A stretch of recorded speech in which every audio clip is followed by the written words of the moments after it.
But how bad do you think it is if somebody suddenly stops on stage and just says, sorry, I lost my train of thought, and goes back to it? Do you think it humanizes them, or do you think that it actually is deadly for the message? Like with my students, I have to say it depends. It depends on the circumstance that you're in. I do believe that audiences are more forgiving.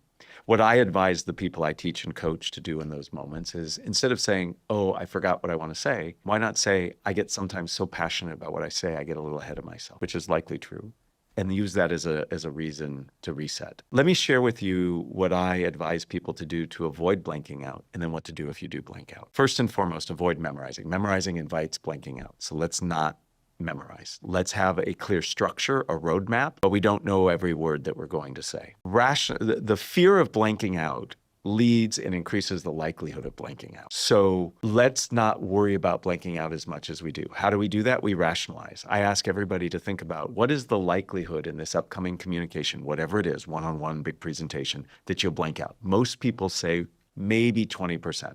Well, that means 80% of the time you're not going to blank out.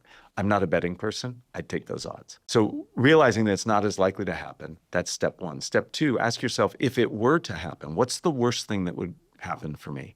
Well, it would be incredibly embarrassing. It would be awkward, and it might have some short-term implications. But who in their life hasn't been embarrassed, been in situations that are awkward, and had short-term implications? So when you put it in that context, all of a sudden blanking out isn't as likely as you think, and it's not as bad as you think.